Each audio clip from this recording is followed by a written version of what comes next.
So thank you so much for joining our call, Pashtana. We've seen a lot of your other interviews in the mainstream media. To give our viewers some context here, um, you are in a secret location, correct? Yes. Because you're showing your face like this without any face mask, whatnot. People are afraid for your safety. So right now, having done also a lot of other interviews in the mainstream media, how safe do you feel? I never felt safe. I'm going to be honest. If it's not even with the interviews, and I used to be in taxi, and I used to think to myself, I was like, what if a taxi blows up? What if a car blows up? And we used to be stuck in traffic for hours. And if people know Kabul is so dense with traffic and everything. So I used to be so scared. What about right now in this particular moment, especially after what happened last week? Um, do you feel like your life is more in danger because you might get tracked down or something like that? For example, can you actually go outside? No, I haven't been outside in a quite some while. So no, Yeah. I can't go out. No. If you did go outside, what would happen to you? You are pretty much safe if you go out, if you there is no target in your on your back, but at the same time you have to make sure that what sort of person are you, what are you traveling, what are you doing right now. And I'm not the sort of person who can just go out in a burqa. I have people, I have friends, they already have a target on their back, so I just don't want to put them in danger. Speaking of having a target on your back, you are such a prominent figure when it comes to, educating women and girls. You are like a columnist, and you actually, use your platform to give all these people voices, right? So you would obviously have some sort of a target on your back, would you say? Oh yeah, definitely. We're fighting people who don't think that, who might think that I'm bringing in modern views or Western views, or this would corrupt the minds of other people. There are people who don't want women to be talking at all. That's also a target on your back. Then there are the Taliban who feel like they are entitled because they are men and they are brought up the way they are, and now they have got this victory, so they can do whatever they want. Those all are targets. You should have understand that that's always qualifies as targets. Let me give you an example. You know how teenage people are, right? Teenage kids are like always emotional, they have hormones going on through their body, all those changes. Now take that and put it in someone who has been through war trauma, who has been through poverty, and then at the same time who has been recruited by the Taliban. All that, Hmm. that child, that kid or that teenager is going to have a lot of issues. So when I talk about my safety or something like that, it's the foot soldiers sometimes that you have to understand that they are not the ones who will be taking direct orders from the Taliban leadership, and they wouldn't be listening to them majority of the times, because they have this victory, they have driven out the infidels. They feel entitled to, like, rule the Afghanistan. And that teenager who has an AK-47 won't think twice before shooting me, right? That's what we should be talking about. It's not just me, it's anyone with an opposing view. They are like, if anybody is opposing us, let's shoot them. That's the whole thing. And when it comes to leadership, of course, they want to put a good face, they want to save their face, and they wouldn't want to shoot any civil society leaders or NGO workers. You talked about foot soldiers right now. And for people who don't understand the concept of it, what does that mean? Foot soldiers are when you recruit young teenagers as young soldiers to fight for you, to control this ground or region or whatever that they belong to. Right. So that's called foot soldier. And most of them are either educated in madrasas in regional countries, and they have been, like, taught that there is a world after this, and that world is much better than this one, and it's worth making people suffer in this world. And when you say young, like children, how old are they? Most of the time they are 9 years old, 12 years old, who grew up Wow. in those madrasas, and now they are 16, 17, 18, because they are not allowed to go to a public school in Pakistan, or, like, in Iran. So they go to all these madrasas. Then madrasas are, like, they are infiltrated. They don't teach what those madrasas actually, and there are good madrasas, but then there are madrasas that don't teach you actual Islamic values or religious values. They fill you up with all this misogyny and all these factors that you shouldn't be listening to all that. Everything else is just non-existent, and you should be fighting only for like a globalized caliphate or something like that. It makes a world for a teenager where they just feel like they have to have a passion. And people need passion, people need value, people need some sort of end goal, and majority of them just pick it up. So you have all these like misguided and brainwashed young kids and teenagers with guns on the Yeah. streets that's effectively terrorizing people, or do they actually, I don't know, do they obey orders or do they just randomly shoot at people? It depends. It depends on which region are you. I wouldn't say that all Taliban are obedient of their leadership. Most of them do whatever they want and just call themselves Taliban, and then are part of it, and they have different influences. Their structures are very different. For them, we are brainwashed Westerners. We are talking about education and all that. So for them, that's we are the bad seeds. It's like a lot of these ideologies conflict, so it's the reason that I am passionate about education, they're passionate about making Afghanistan more Sharia oriented, more extreme policed country. It's how it works. From your perspective as a local, did it come off as a surprise to you that the U.S. military withdrew their forces the way they did? I'm not gonna dishonor the sacrifices made by the Americans, Westerners, Afghans, first of all, Afghans, and all those people who gave their lives up in the war that was so bloody, that was so misdirected, that was so misdirected by policymakers and everyone involved. I don't want to dishonor anyone's. Lives here, but I'm going to be very honest. For me, that withdrawal didn't mean anything, but the fact that all the Western world, all these big countries stood by, legitimized the Doha deal, saw us going through this massive human civilian casualties, saw us being displaced in Afghanistan in the past 3 weeks, saw us losing family members, and didn't lift a finger. That is something that I'm worried about. That is something that made me hurt. That is something that should have been the highlight of all these news channels and all that. The fact that Americans forces withdraw, I think it was time. The first reason that they use in any of the recruiting agency in Taliban, they are like, we are going to kill infidels because they have taken over our country. So withdrawing was a good thing because it would have depressurized the recruiting movement, but at the same time legitimizing the Doha deal, standing by, seeing all the civilians die, being displaced, all the humanitarian crisis, and not even doing anything, not even picking up a phone and calling the Taliban, stop it, while they could, while they had the leverage. That makes you sad. Yeah, because we just, like we never hear about any of those things, right? Here's the thing, the reason that when I talk on international media, I keep on telling them, today we are hot topic for you. Today my phone is gonna ring like a million times. They want to know what is happening in Afghanistan. I kid you not. 1 week later, they won't even remember Afghanistan. There will be another new topic. It will be COVID, Alpha, Delta, or whatever something. There will be another country that will be going through some other crisis, and then they will pick that story, and then Afghanistan will die down. The humanitarian crisis will go on. The public administration offices will close down. The schools won't open till grade 12. Nobody will talk. Then another journalist will come in and see in Afghanistan, oh, these schools are not opening. People will pick it up. People will draw down. There won't be international forces. There won't be international pressure.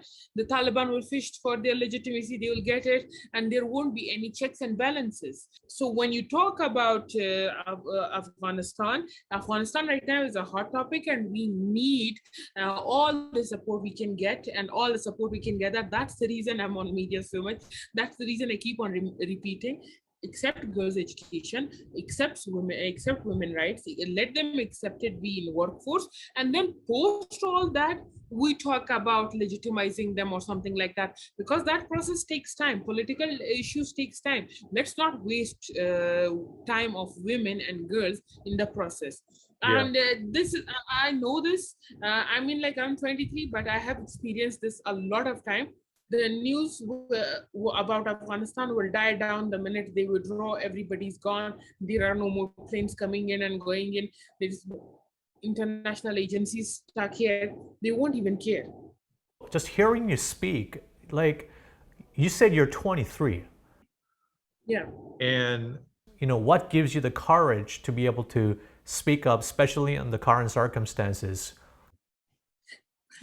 If you have been to an Afghan household, we're pretty much all courageous. We go through poverty, we go through crisis, through political crisis every 2 decades. There is a new president that is, like, helicoptered into our political situation.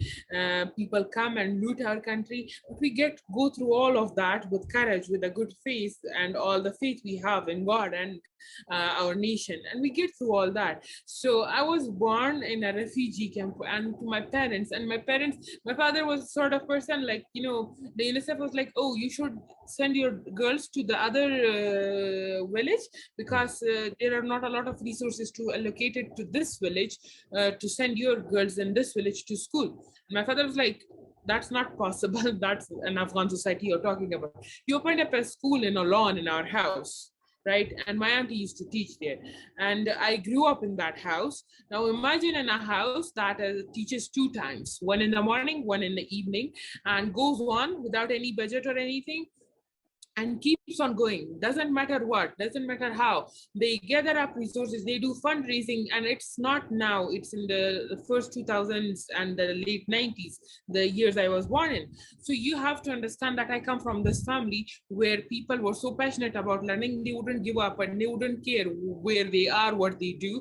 I grew up in that. And then when I came back to Afghanistan, I understood one thing. This country, there is no alternative to this country. You just can't run and uproot everything and leave and then go on and find new routes. This is my roots, right? So standing by those values, standing by those terms, and then at the same time, making sure that Afghanistan survives through this political tragedy is important for me. And that's the reason I'm so passionate. And most importantly, I love my country. It's like, a motherland. I have been passionate. And being a refugee, you understand the value of your own country. And I do that. So I respect my motherland. Political situations do change, your roots don't.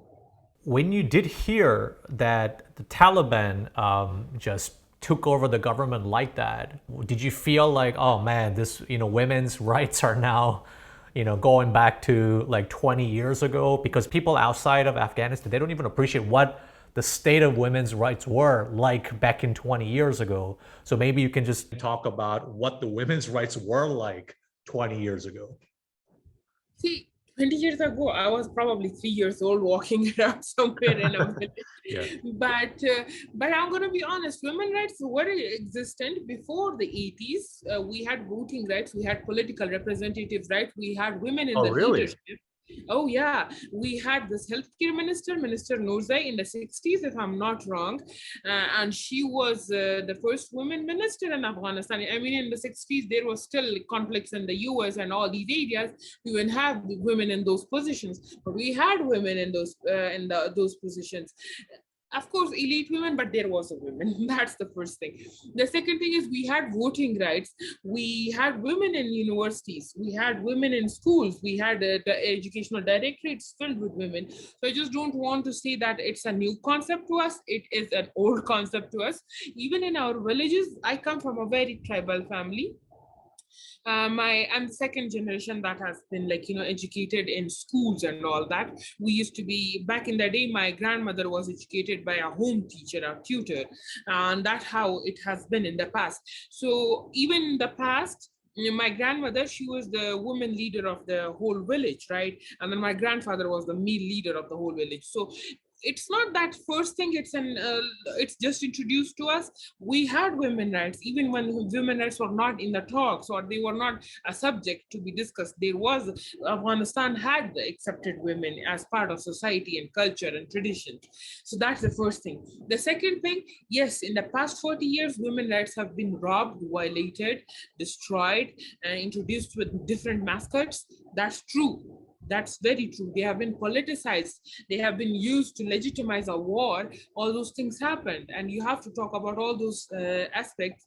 But even 20 years ago, women did go to an underground school. Women tried working. Women tried sustaining and surviving. And that is important for me. And I just don't want to dismiss that notion of, like, what women were, like, in a victim state.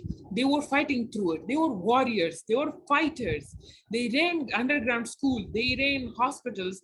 There were women who were trying to teach even when there was nothing existent in Afghanistan. And now 20 years later, the Taliban took over. It came in as a shock, I'm gonna be honest. I mourned it, I cried, I sobbed, I had puffy eyes in majority of my interviews because I kept on crying. But then at the same time, I know if the 90s women survived it, we will survive it. That's true. That's gonna happen. And the second thing that you have to understand, that the Taliban right now are looking for legitimacy, and Afghan women are not the sort of women that they were in the 90s. World is more interconnected today. Afghan women have more resources. They are same resilient women like they were in the 90s, but they have more resources at their disposal, and they can use all those, right? So every time there is a violation, they can just report it on Facebook, if not to their authorities, on Facebook, on Twitter. And it takes time, but there is no, like, a momentum set in place. So I wouldn't just say that it's a new concept to us. Women rights have been violated. There was no schools, there were no health cares. Women were expected to have a C-section without drugs. That's the state of our women rights in the 90s. But right now we know that there is a fighting feeling, and we fight back. We sustain our like, it's the battle you pick. So this is the battle that we pick right now, and we're fighting it. Before the Taliban, like, you guys actually had those rights. So Oh yeah, definitely. what exactly changed the moment the Taliban regime just came in? Maybe describe to us how extreme some of those new policy measures were by the Taliban. It's Can we go back to the fact that even before the Taliban, where did the Taliban come from? Taliban came from Pakistani madrasas, and the Pakistani madrasas were funded by the US in the 80s to uphold or to send in a holy army to fight the Soviets, if you remember, right? And they fought and they won, and that was the that was the Mujahideen concept. Mujahideen, post that fighting, had a vacuum, and the children were still studying in Pakistani madrasas. So the first generation was Mujahideen. They fought back, they won, and then there was a vacuum, and they kept on fighting. Taliban, they were already educated in madrasas. The books were even funded by the US. And those books, do you know what it started with? It's like A for apple, B for ball in English, right? In our literature, it was Alif, Allah, Jim, Jihad, like stuff that was more contextualized towards war. So they introduced God, use God's name, weaponize Islam, weaponize that, and then introduce, like, for T to, like, from T they say topak or te topak, which is literally gun. If you're introducing a word and then making sure that the first thing that they know it of is through a gun, through an assault rifle, how would that child go into the future? The Taliban were raised by that value, and then the Taliban come back into the power vacuum. Tell the Mujahideen that you guys are nothing, you guys are fighting over it, and we're taking over. They fight over it. People are so happy that peace doves and peace birds are here. Post that, they start moralizing because they were taught like that. They were taught that everything is associated with religion, everything is associated with policing people, and you have to control lives. That's how they were. And now in the post 90s, in the 2000s, they went through it again and again, again and again, again and again. And now in the post 2021, they are the same people. So when we say the Taliban or women rights or educational rights or anything like that, we had a good country. Yes, we were poor, but we were like, there. We were trying to find our place in the world. But then the regional countries and the other powers tried to manipulate the young generations of Afghanistan, and we are still suffering because of that. That's the truth. Maybe give us some examples of like how much the women's rights were violated. Do you have specific examples back in those days? What couldn't you do as a woman? You couldn't walk without a mahram. So, for example, if your husband died in the war against Soviets, you couldn't walk without a male chaperone out. You couldn't go shopping. You couldn't go to work. You couldn't go to the doctor. Work was out of topic, but of course, other things. You couldn't go to a doctor. You couldn't go to something that you needed. You couldn't go to someone's house. That was out of the topic. You couldn't teach. You couldn't learn anything of those reasons. How was that enforced? So they say, oh, you can't do this. You can't go out by yourself. But what if you did because you had to? If you did, you were lashed. Lashed? Yeah. Like in public? Oh yeah, definitely. I don't think so. You have seen the videos, but women were lashed for every minor thing that they did. I remember my auntie telling me, my father's cousin, and she's like, one of their family members was wearing high heels back in the 90s. I know it's very white privilege if I say like this, but it's like one of those silly examples that you want to give. She was wearing high heels and she was wearing burqa and she was with her male husband. And she goes out and then all of a sudden someone sees her, the Taliban patrolling there, and they're like, why did you wear high heels? What did you want to do? Do you want to get attention? And then she was taken in and she was lashed around 30.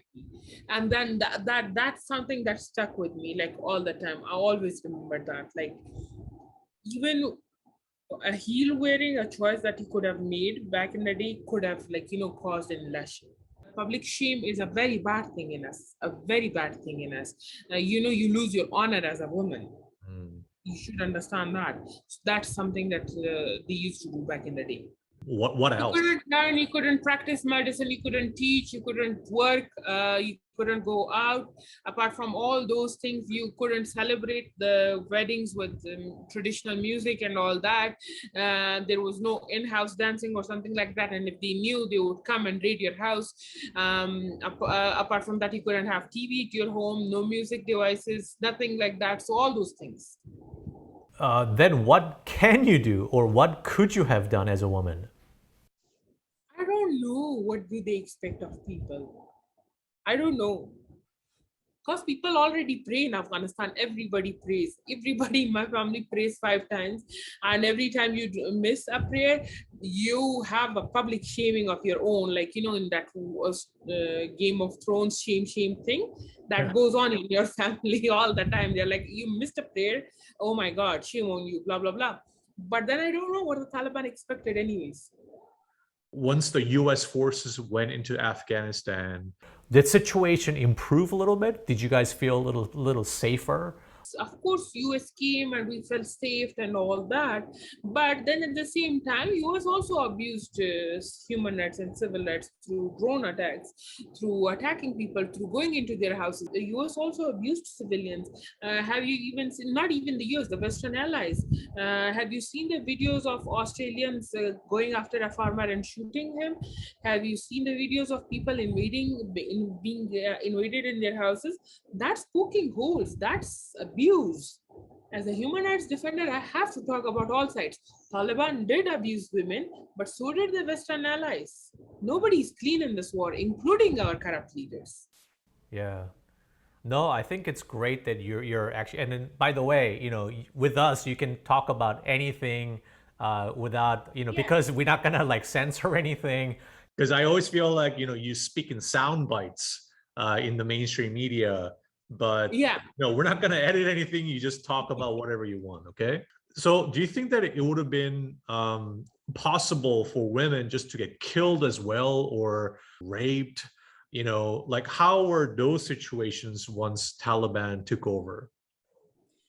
It's not like they go after every woman and rape them or like sexually assault them or something like that. It's more in a sense like there is more early child marriages that are more legitimized. That's something that we should be worried about. Early child marriages are legitimized because in a sense they are like a girl is menstruating, she should be married off.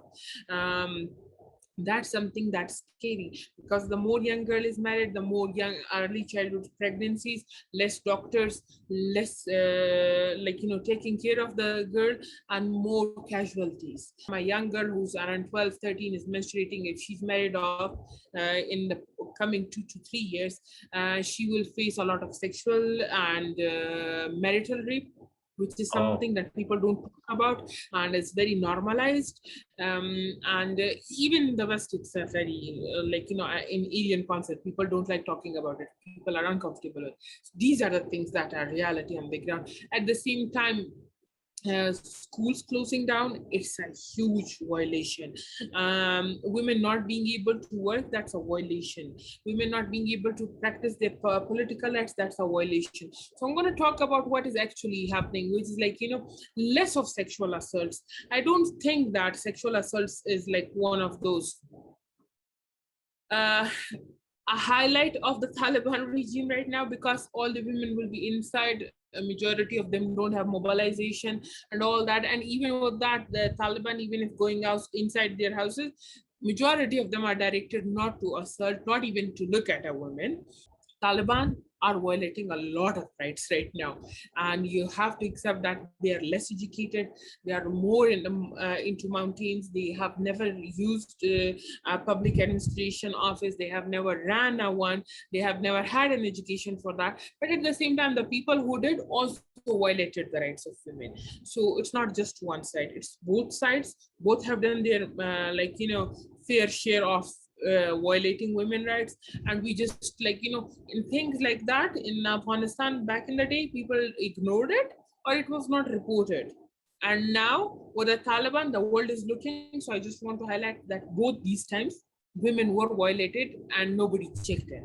And now the Taliban, I don't trust them because the world is watching, so they're behaving in capital, and their leaders are. When the world looks away, God knows what they will do. Who's going to hold them accountable? Nobody. so you're saying that the reality of the Afghan women and girls right now is that they're just not allowed to go to school as we speak? They have said that they will open schools from class 1 till class 6, and they will open other grades in the coming weeks. But then at the same time, I will trust them when they open all the classes, when the girls start going to schools in my region, and when they start practicing their normal lives. Then we say, okay, maybe. Right now, they have opened it to the grade 6, and I don't believe in half deals. No. So technically, everybody just staying at home. Yeah, technically, we are all just staying put. Then what are you supposed to do? Just to stay at home? Like, that's it? We have to wait it out. We have to wait it out. It's a lot of political chaos. As much as I hate waiting, as much as I hate uncertainty, I have to wait it out for the students that we have at Learn, not about the leadership. We have students in public schools, and I just don't want to take steps that are that will harm them or their education just because I'm leading an NGO.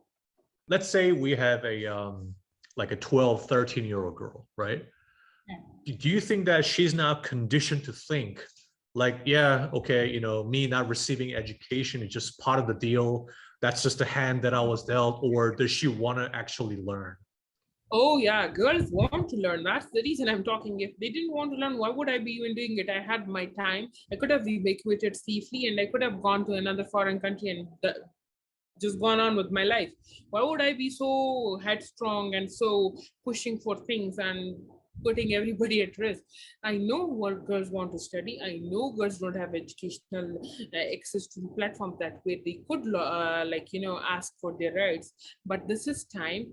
This is the time that once they I see a lot of people telling me, you are giving them power, you are asking for your rights.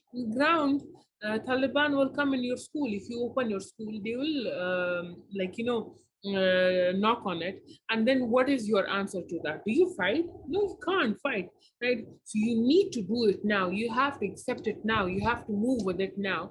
And the girls want to learn. They want to have a safe environment. They want to be someone responsible for the future of Afghanistan. So let's say hypothetically, bad things happen, and girls are just not allowed to be educated or go to school. What would happen then? We will launch satellites in the space. They will get free internet. They already have the devices. They will learn from home, from the safety of their own homes. I know bad things are supposed to happen because it's Afghanistan and the world has violated it so many times, and I don't trust anyone with it anymore. I don't have that trust capacity. But apart from that, I have a backup plan in the back of my mind. Every time there is something that goes down, we already have a platform that is in Pashto and Dari and hopefully in Uzbeki someday. And apart from that, we already have trained employees and personnel who would be more than happy to volunteer, even underground. And then at the same time, they already have devices. We have mobilized those. And we just launched a satellite Starlink antenna into the space. We're already in talks with that. And voila, we have an online classes going on. That's awesome. The whole world right now, because of COVID, is resorting to virtual learning anyway. But tell me a little bit about yourself. Like, I mean, maybe your family. Are there a lot of because you sound very well educated. What about like your other family members? My father passed away last year. He was a master's. He had a master's in mass communications. So my father was very well read and very well educated. My mother, she had her high school and her education, but then at the same time, it was back in the refugee days, and she did whatever she could. And but she's still very well educated. She likes talking in English sometimes. That's fun. But apart from that, we have a library at our home, which is very important to me. My father left me a lot of books, around 150 or from literature of Afghanistan, which is a very big thing. And we have around 500 other books. Apart from that, all my life, all my childhood, I used to study like around 16 hours because, when you're in Pakistan, people study a lot. People study a lot. And I was just in that rat race and I had to study so much. So I studied a lot. I used to go out at 7 a.m. in the morning and I used to come back at 9 p.m. in the night. So yeah. Yeah, I mean, your parents, even your dad, must be super proud of you. I mean, if it's not too personal for you, was there a reason why he passed away so early? Oh yeah, because of COVID, he was first a few patients who had Oh, COVID, man. and then post that when he was done with COVID, there was his heart stopped, and that caused a stroke, and he was in coma for 40 days, and then he passed away. So yeah. Oh, I'm so sorry to hear that. I mean, I know that a lot of people around the world, passed away from COVID, but oh gosh, that's must have been very tough for you. Oh, yeah, it has been. It has been a war in itself. Like that's the reason I'm like, when my father passed away, I was because he has taught us in a sense that you just don't cry, you move on, you are tough, blah blah blah. So I was that, but when because I knew in the back of my mind, okay, it's like still stays. It's Afghanistan. We can get it together. We will go through it. It's part of the life, and I love them. I literally worship them. And then this week when Afghanistan this whole thing happened, I was like, I just lost myself for 3 days. I was like, what now? I'm like, I lost my father. I love them a lot, and then I lose Afghanistan that I cherish so much, I love so much. And then I was like, what now? But then I was like, okay, Afghanistan is like, I can still make sure that it sustains, right? The legacy continues. So yeah. You just seem so brave, and then you seem so determined, yet you're still young and you must have a lot of things you want to do at that typical age. Do you ever think about that? Like, life you could have had as a normal, happy early 20 something year old girl? I like my life. I like my life a lot. Of course, not the current circumstances, not so much. I hate being trapped. But apart from that, I like my life. I had a very, I don't say normal life, but I had a good life. I used to go out with my friends. We used to hang out in all these cute cafes in Kabul. We used to go out in shopping. I have a best friend, Shifa. We were roommates in the same room, so we used to make soup and we used to watch movies. We used to go out. We used to talk about spirituality. We used to fast in those holidays, and we used to be happy. We used to read. We used to be go out on picnics in the university. Apart from that, I used to come back home. I used to talk to my father on news. We had dinner discussions and all that. So I don't think about what I could have, but I had a pretty decent life. I don't want to say I was poor and all that. I was very privileged. I was very privileged. I don't want to say something like that would set a wrong notion. I had everything. I had clothes on my back. I had food on in my plate. I had good education. My father made sure that I go to good schools. I went through all that. So I wouldn't say that I had an unfortunate life. I had a very fortunate life. I was loved. I'm still loved. And yes, personally, I do have ambitions of doing my master's from NYU or from Harvard or something like that. Personally, I do think about all these things. I want to be able to teach. I want to teach at my own university, but now that it's not there, I want to teach someday as a professor and be tenured, and I want to work in the UN, but I don't think that was a very good decision now that I think about it, because they didn't do anything when it comes to Afghanistan. So of course, I'm ambitious. I'm very ambitious. But apart from that, I have to be grateful for what I have. And this is part of my upbringing. And I'm grateful for what I have right now. People have touched my life and I have touched their lives. And I'm grateful for all the things that have happened. Now, because of the Taliban, you might not be able to freely go outside and socialize and do all the sorts of things that makes you happy. How do you feel about that? In life, I have learned one thing.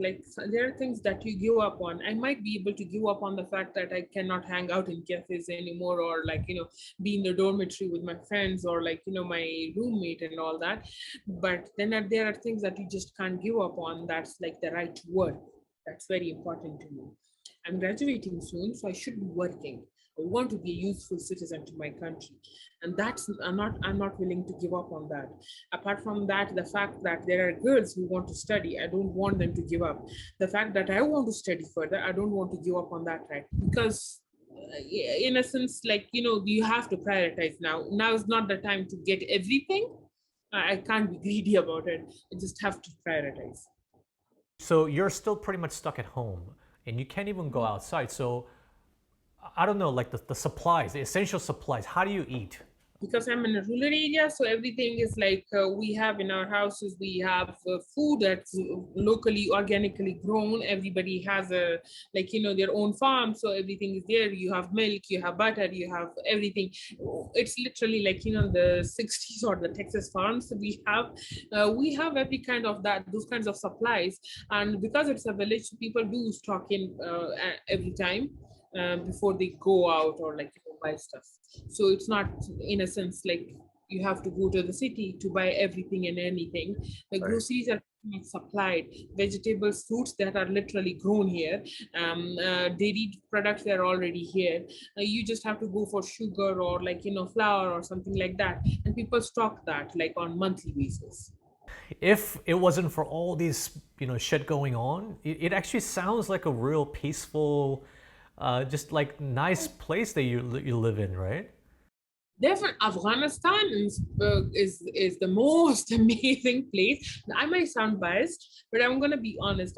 I love this country for two reasons. A, we have amazing geography. amazing geography. B, we have amazing cultures. You can go to Bamyan, you'll find all these amazing people who have amazing clothes, amazing food, amazing music. Oh my God, their music is the most amazing one in Afghanistan. So Afghanistan as a country, it's very diverse, it's very beautiful. It has all these different regions and all these different cultures that come in and complement each other. And there are these amazing communities out of Kabul that you meet, and they just love you for they don't care what ethnicity you are or whatever you are. They love you for just being existing or just being there or helping them or assisting them out. And I cherish them about this. And yeah, I pretty much am in love with this country. And I talk a lot about my country. So yeah. Yeah, it's the politics, huh? It's the It's always power. the politics. It's always politics and men and the politics. There's nothing I can say to refute that point. So You said earlier that sometimes you're afraid to go outside because there might be bombing or things like that, especially in the city like Kabul. How common is like the bombing, and why would anybody do that kind of thing? The Taliban, well, of course, they wanted to prove a point that the government cannot be is not secure and they cannot secure the whole city. And here we are, and blah blah blah. And they were doing offensives. So every spring it would happen.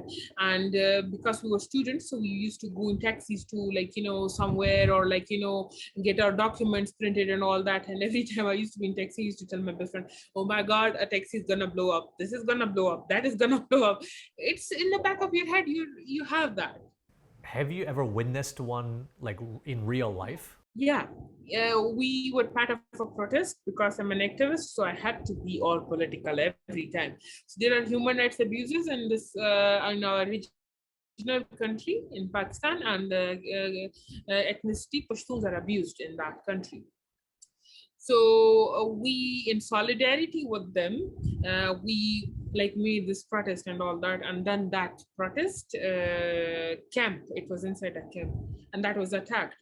And I was part of that, and I was supposed to go right on stage, and I'm like, oh no, I want to be respectful. The professor should go first, and I'll go later on. right. The guy goes first, and then there is an attack. So the guy is filming us, and the guy is in front of me. The other person, the professor, is talking. This cameraman is filming us, Zahid. And then he was in front of me when the blast happened, and he got this these things that you get in a bomb blast. I forgot the name, but he got scarred and all, wounded and all that, and he died. He died an hour later from his wounds. Wow. So that was my first time when I was in Afghanistan, in Kabul, and first month, and that happened. So it was really traumatizing that from that point on, you always felt like wherever you went, things could just blow up in your face. Oh yeah, that's something I always you learn from it. Even in normal universities, you go, they tell you this is the dorm, this is the university, blah blah blah. And these are your classes. In ours, we had to go through so many security trainings. Fire is happening, attack happened. Every other day we used to have these what do we call it, trainings, where they would just all out of sudden would start there is an attack on university. This is practice. Please go out, please do the protocol. And it used to be traumatizing because sometimes I used to be asleep and all of a sudden that would happen. And I remember sleeping one day in the bed, and all of a sudden the parliament was attacked by a rocket, and the parliament is nearby our university. And I just wake up and I'm like, what happened, and then my roommate is like, oh, it was the parliament, it's not us. And I was like, oh, okay. And then I went back, because we got so in a sense it was not us. Okay, so go back to sleep, because when they come from us, then we'll talk about it. Well, but now that the Taliban is in charge, do you expect those type of bombings and just a random act of terrorism to continue, or do you think it's in some ways that's going to improve? I didn't expect it, but then you saw how the bloodshed happened yesterday, how the Kabul airport was. Airport, yeah, there was a bombing at the airport. Yeah. I mean, if they were the only ones who were doing all this offensives, then how is this happening? And even if it's ISIS-K, how can't we control them? they are fighters and all that. They claim to be the sole winners of Afghanistan, control it now. So I didn't expect it, but now things look different. I think nobody would ever be to control the whole narrative of Afghanistan or the securities, even if it's ISIS, right? Okay, let's say Taliban have given up on their rights, they won't bomb their people, blah, blah, blah. The ISIS are doing it. How come the Taliban are not fighting them? Are they not securing now that they are the sole representatives and leadership of Afghanistan? You should be able to protect the civilians. I mean, like, that's one thing that they took pride in. So why are they not? For those people, though, who don't know the distinction between the Taliban and ISIS, are they the same or different? They're different. Taliban is like, it's a force that comes from like, regional countries, and a few majority of them are Afghans, but they are brought up in these regional countries where they are like, part of their they grew up there, studied there and all that, and they were supported from that side. With ISIS, I don't even know what they come from, what they're doing, what is it, whatever their mandate is, and what are they trying to prove, like what. So, Well, yeah. and they're certainly more extreme version of their religious beliefs, right? Yeah. Yes. So you're the founder and executive director of Learn, nonprofit for teaching women and girls. So talk to us a little bit about that. We at Learn, we started this 3 years ago because the rural infrastructure was never developed in Afghanistan, of course, because of corruption and all that. And at the same time, my cousin, she was very much into learning, and she couldn't access public schools, but she was trying to learn. And I tried helping her, and I tried like, with all these different platforms, but I couldn't get her in a platform that wouldn't have internet or wouldn't need internet. So I went with this platform called Rumi Initiative, and it was very much free, didn't need a lot of electricity or the internet, and we downloaded that app. I uploaded all the courses, I gave it to her. We teach her, and post 1 year we enroll her in school, and in school she tells me there are no teachers for this subject. I go there, I see, and then I'm like, oh, okay, so this is not just her issue, it's the whole Afghanistan's issue. I understood the fact. I had to go on, register for the NGO and Learn. Then we started like, with 5 digital schools, and now we have around 7,000 students who are enrolled in all that. So that's the first thing that we did. And post that, we also focused on like, learning materials. We focused on menstrual hygiene management for girls, because every 4 days in a month, a girl misses her school because of menstruation and all that. And our schools are poorly resourced. We don't have a lot of pads. We don't have a lot of running water and all that. And we wanted to like, make sure that every side of this is covered, so that a girl feels safe and accesses school every day. And we did that, and we continue to do so. You just came up with this idea by yourself and you just decided to do it? Yes, I had to come. I wanted to go for a solution that wouldn't cost us a lot on the internet and on electricity. And this was an offline app. You upload everything. We can teach it. Every month you synchronize it, and then you can see for analytics. And it works perfectly fine. So we have been doing this for quite some time now. Not like, it's not something that somebody would have told me or something like that. I had to do so much of research.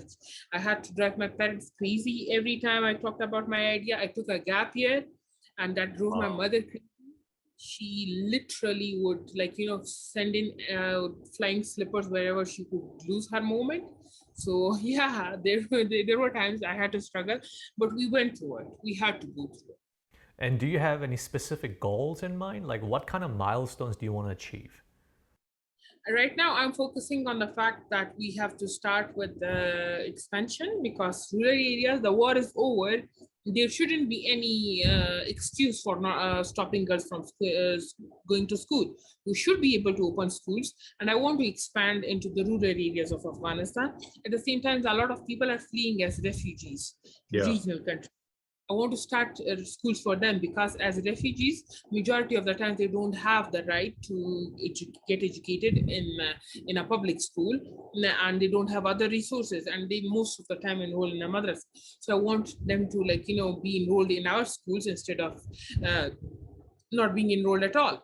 So that's my second goal. And then at the same time, I want to make sure that, like, we have a general curriculum that is accepted by the Taliban, and we move forward with that. That's one thing that I want to focus on.